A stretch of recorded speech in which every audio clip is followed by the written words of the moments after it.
First, I would like to thank Michael and also Melissa Barton for the invitation to present at Mondays at Beinecke. You know, when they wrote to me and invited me to speak about Lorraine Hansberry, I jumped at the opportunity to do so because Hansberry is one of my favorite playwrights, and A Raisin in the Sun is one of my favorite plays. I'm also someone who believes in lifting as I climb, and so I thought it would be a perfect opportunity to bring my colleague, Ashley and Thomas, along for the ride with me. Ashley and I were working on a production of A Raisin in the Sun approximately 2 years ago, as Michael mentioned, and I thought this Monday at Beinecke would be a great opportunity just to reflect on the experience of that production and also Hansberry's work in general. Would you like to add anything, Ashley? No, I'm excited to be here. I'm grateful for Women's History Month that we're having this timely discussion about our dear Lorraine Hansberry. I'm wondering, someone wrote in the chat that they're hearing 2 audio tracks. So just before we move forward, is there still conflicting sound you're hearing, or do you just hear Eric and I now? Anyone can write it. Okay, thank you. Understood. Okay, that's it. I just want to make sure our audio was clear. Thank you. All right, thank you.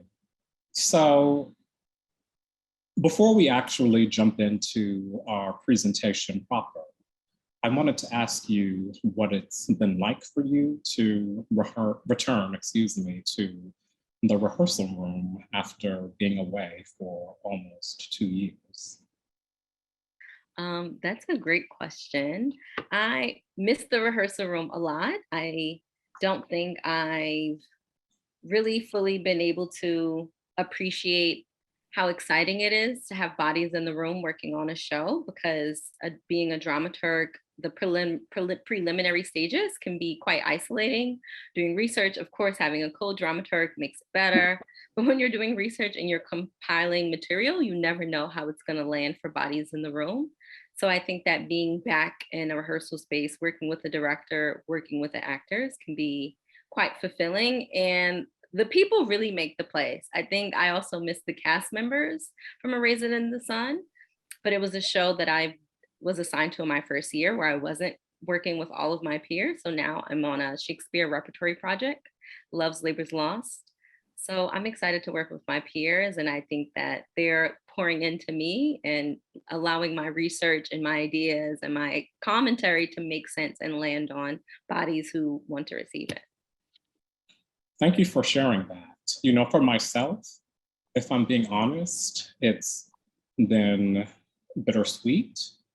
You know, on the second day of rehearsal, when I was walking into 149 York Street, you know, a voice from above shouted down, "How's rehearsal going?"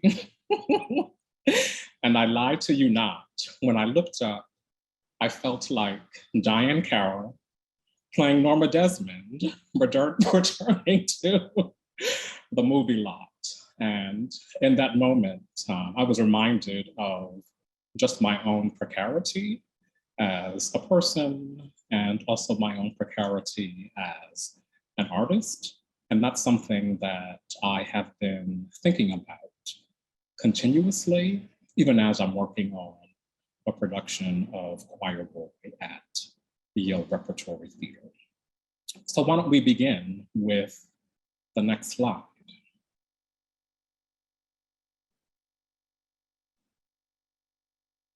Oh, and you can move to the next slide after that one. And the next slide, yes. Thank you. So I wanted to begin with this quote from Lloyd Richards, which is the foreword to the book, A History of African American Theater.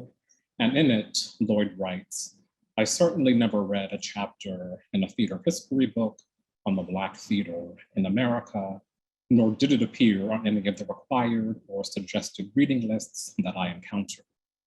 Purposefully or carelessly, we were being educated toward the fact that we did not count. It is a wonder that I survived my education to spend my life in the theater."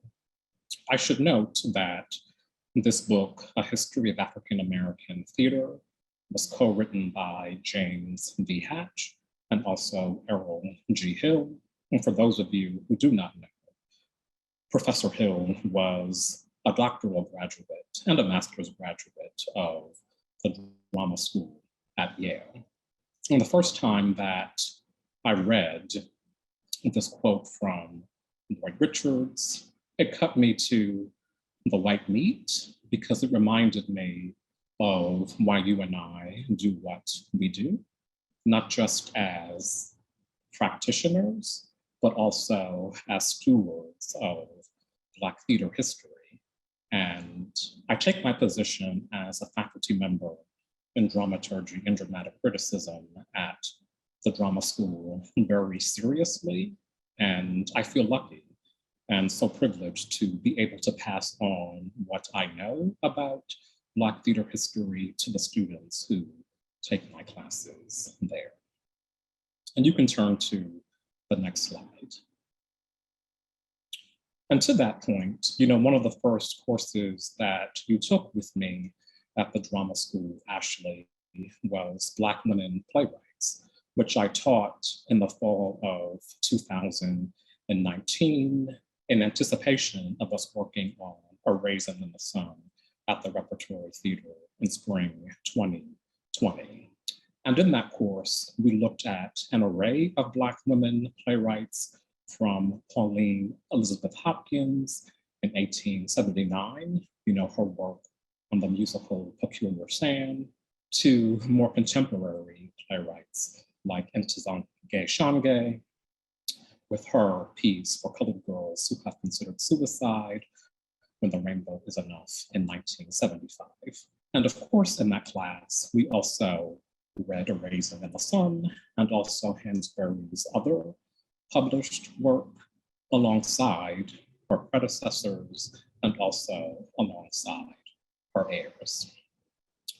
And the slide that you're looking at now is a slide that we actually prepared for our meet and greet for A Raisin in the Sun at the Repertory Theater, just to give cast and crew, but also constituents at the school a sense of the historical reach of the play, the connective tissue on which Hansberry is building. And you notice there that I mentioned that in 1925, the first play by a Black woman is produced on Broadway.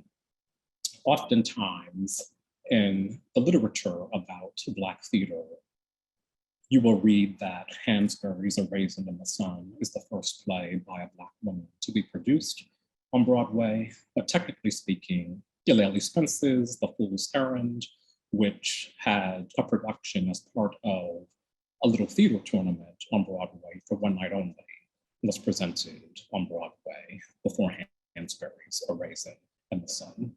And because I'm interested in questions of epistemology and also historiography, it's important for me to shine a light on all the playwrights who work before us and who will work after us. Next slide. Aha. And so on this slide, I list a few other important dates that gave us some historical context for the work that we did on the production. I start with 1944, Brown versus Board of Education of Topeka, and go all the way down to 1959, the original Broadway production, which coincidentally opened on the 11th of March in 1959. And then after that, I have Nigerian independence. Hansberry was looking into the future when she was writing A Raisin in the Sun. And then I have a date there for mass incarceration in 1971. And so I will pause there and pass the mic to you, Ashley. Hi, everyone. I'm gonna stop sharing my screen for a moment and just talk to everyone, and then I'll come back and share screen. So Eric and I co-dramaturged A Raisin in the Sun 2 years ago. I almost can't believe that time has flown that fast. And it was about this week we got the call from our dean saying that the show would be postponed at the moment because of our current health pandemic, and the show is not coming back. We have a beautiful season already slated, but we're moving on and producing other work, but Lorraine still lives with us.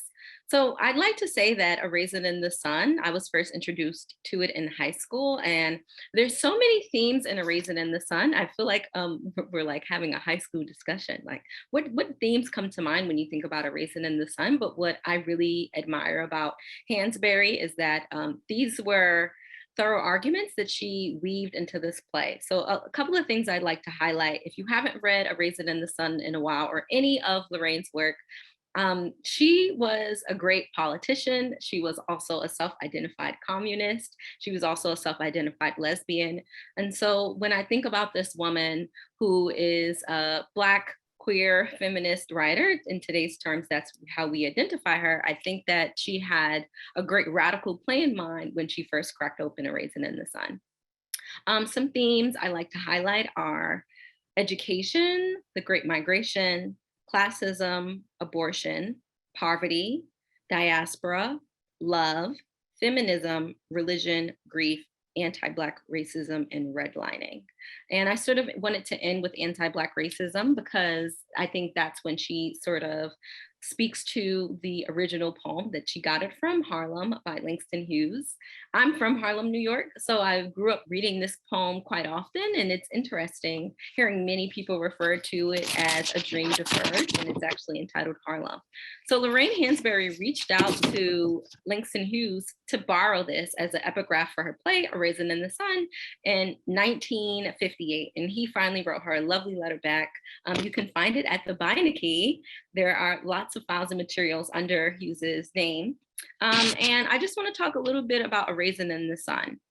So when we come to A Raisin in the Sun, I'll read the poem really quickly. What happens to a dream deferred? Does it dry up like a raisin in the sun, or fester like a sore and then run? Does it stink like rotten meat, or crust and sugar over like a syrupy sweet? Maybe it just sags like a heavy load, or does it explode? I sort of love that last line, and that it ends with a question, that the poem ends with a question, because I think that's the same charge Hansberry was writing with for A Raisin in the Sun and throughout a lot of her works. So Hansberry was also a political writer. She wrote for Freedom, which was a newspaper founded by Paul Robeson. She later climbed to be the associate editor of Freedom magazine. And during her time there, she covered a lot of pieces about lynching, about discrimination practices, and she also covered a lot of colonial activities, a lot of diaspora colonial activities, which we'll talk about later on in a minute. So for this piece, for Raisin in the Sun, I love that Hughes ends with "Does it explode?" because I think it's a call to action. It's a call to the civil rights movement that Hughes was writing to at that time, and it's also Hansberry investigating her own family history, which experienced redlining and experienced the story really sort of kin to A Raisin in the Sun. It's based off her family, and there's a newspaper clipping we can find. We are so close on time, so I'm gonna stop there. There's so much to talk about with Lorraine Hansberry. I'm almost sad that it's only one day, but I'm gonna stop and I'm gonna toss it back to Eric. So I just wanted to highlight those themes as you're thinking about all of Lorraine's work. Well, thank you so much. And please take your time. So to your point about Hansberry's biography, I did want to mention the fact that, when Hansberry was a child, her father, Carl, successfully argued in court the law case Hansberry versus Lee. And as Stephen R. Carter writes in his book, Hansberry's Drama, Hansberry's experience of that law case and her experience of white people's racism as a child contributed to the given circumstances of a raisin in the sun. One of the other things that Carter writes in his book is that one of the early drafts of A Raisin in the Sun actually ended with the younger family having moved into Clybourne Park, but bracing themselves for an attack from their white neighbors. Unfortunately, that draft has not survived, so I only know about it through what prior scholars have written. I also wanted to mention my own experience working on this production and having an opportunity to avail myself of Lloyd Richard's papers at the Beinecke Library. You know, Ashley and I were lucky in that Melissa Barton was kind enough to give us access to some of his materials. And one of the things that I learned in looking at Lloyd Richard's prompt book is that the actress who played the role of Mrs. Johnson was named Cynthia Belgrave. And as many of you know, that role was cut from the original Broadway production and is usually cut from other productions of the work.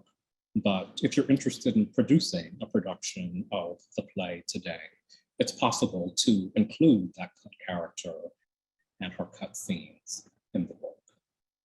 And so in the interest of time, I will pass it back to Ashley. Hi, everyone. It's me again.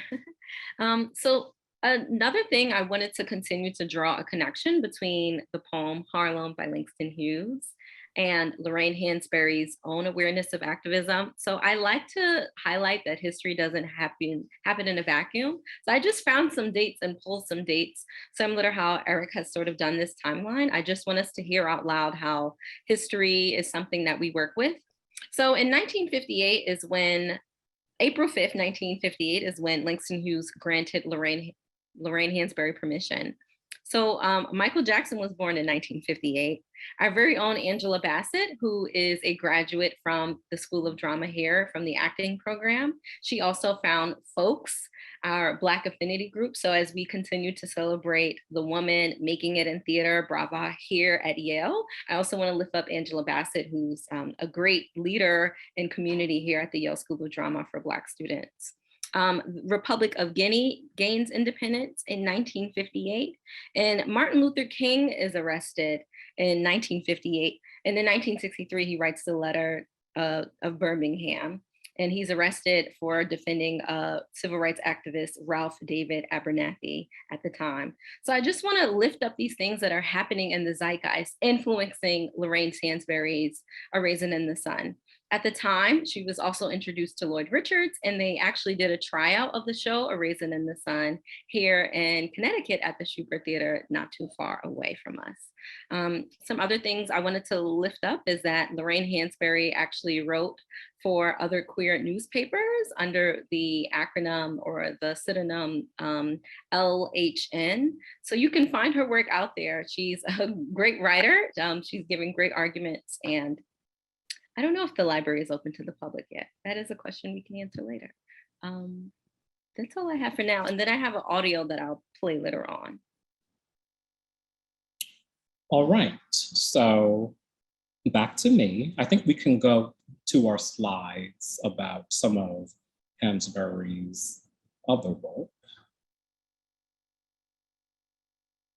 So yes, so one of her other works, which has actually been published, is The Drinking Gourd. And The Drinking Gourd was commissioned by NBC in 1959 to commemorate the American Civil War. And in this project, which was never produced, Hansberry's protagonist is an enslaved Black woman who outwits the master and the overseer who have enslaved her family. Next slide.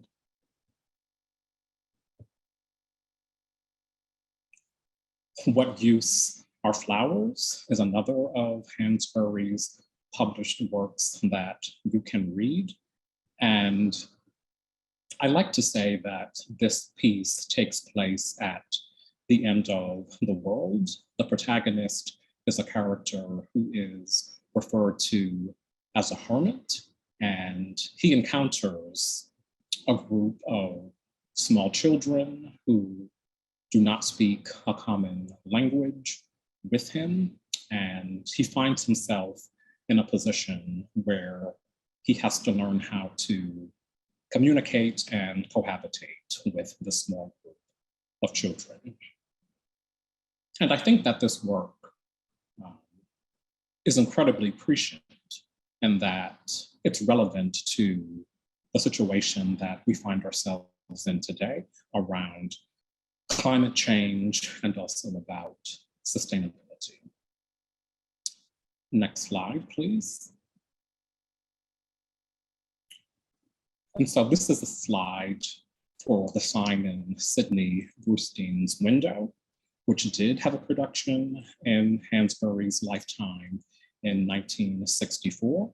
And it starred Rita Moreno as a character named Iris. You know, and one of my favorite bits of theatrical intertextuality, there's a moment where Rita's character says to another character, "So put that in your pipe and smoke it, old dear." But this play is about one's political philosophies and what's lost or gained when you can't find common ground with other people. The next slide, please. So yes, and so this slide is for Les Blancs, which was produced on Broadway in 1970 after Hansberry's death. And this play is interesting to me for a number of reasons. You know, first and foremost, it's after Jean Genet's The Blacks, but instead of, in this play, Black actors wearing whiteface to play European characters, the Black actors play African characters, and the only white face that they wear is ceremonial paint. And one of the arguments that this play makes is that freedom might actually require violence in order to be executed and achieved fully. Is there anything that you would like to add, Ashley, about these four works? I'd like to say that those who know me dearly know that Les Blancs is actually one of my favorite plays of all time. And I'm sad that Lorraine didn't get to see it finished. Her husband at the time, Robert Nimroff, if I'm pronouncing it correctly, actually helped compile this piece because she was in the hospital during the time when she was finishing this up, and then it eventually went to go get produced. I love this play because I think it's a call to action. I think it's an indictment. I think it speaks to Lorraine's awareness of political action happening throughout the country. Because remember, she was writing for Freedom Papers. She was aware of Kenya trying to gain independence at the same time in the 60s. So I love her Pan-Africanist worldview, and I love this play. I think there's a great intellectual dialogue happening. The characters are saying something really interesting. And when we think about Eugene O'Neill and all these other great writers about Ionesco wrestling with the idea of man, the idea of morality, I think that Lorraine Hansberry was doing this in her earlier work. And shout out to Kimberly General for Third Avant-Garde. And I think to that point, it's also worth noting that whereas The Drinking Gourd and The Sign in Sidney Brustein's Window, like A Raisin in the Sun, are works of realism, Les Blancs and What Use Are Flowers show Hansberry's range. She's got the range, as the kids say, because in those two works, she's playing with expressionist theater and also theater of the absurd. I'll pass it to you, Ashley. Thank you.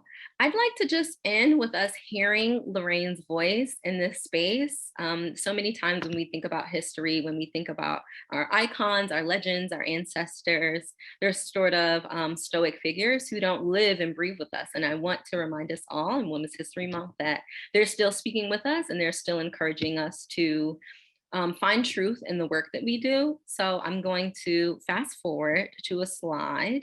Oh, this is just a collection of all her works, beautiful pictures of her with the cast for the film version. May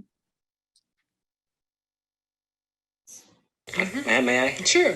I'm going to pull your studs. A question is often, I'm sure, has asked you many times. You may be tired of it. Someone comes up to you and says, this is not really a Negro play, Raisin in the Sun. I'm sure you've been told this many. What's your reaction? They say this is a play about anybody. Now, what do you say? That's an excellent question. Because invariably this has been the point of reference. People are trying, I know what they're trying to say. What they're trying to say, and mistakenly, as a matter of fact, which I'll speak about, what they're trying to say is that this is not what they consider the traditional treatment of the Negro in the theater. They're trying to say that it isn't a propaganda play, that it isn't a protest play, and that it isn't something that hits you over the head, and the other remarks which have become cliches themselves, as a matter of fact, in discussing this kind of material. So what they're trying to say is something very good. They're trying to say that they believe that the characters in our play transcend category. However, it's an unfortunate way to try and do it, because I believe that one of the most sound ideas in dramatic writing is that in order to create the universal, you must pay very great attention to the specific. In other words, I've told people that not only is this a Negro family, specifically and definitely, culturally, but it's not even a New York family or a Southern Negro family. It is specifically South Side Chicago. That kind of care, that kind of attention to the detail of reference and so forth. In other words, I think people will, to the extent they accept them and believe them as who they're supposed to be, to that extent they can become everybody. So I would say it's definitely a Negro play before it's anything else. The universal. Say something. I'd say this, that I spoke of how I think there's a new affirmative political mood and social mood in our country having to do with the fact that people are finally even getting aware that Negroes are tired and it's time to do something about that question. But beyond that, in terms of the total picture, I'd also like to see a parallel to it in terms of the culture of our country. I can see no reason in the world why the American theater should be lined up on about 6 blocks in Broadway in New York City. I'd like to see a little agitation to get National Theater and other art programs in this country so that the kids all over the United States can go see Shakespeare without thinking it's a bore, you know. Or Lorraine Hansberry or Eugene O'Neill. That's all. All right. Well, thank you so much for playing that, Ashley. You know, we are out of time. About 30 minutes went by so quickly, my goodness. But we are happy to answer any questions that you may have for us, or that we ask, is that you keep it cute, because I like to fight. Not really. But yes, really. But I, dropped 2 links into the chat.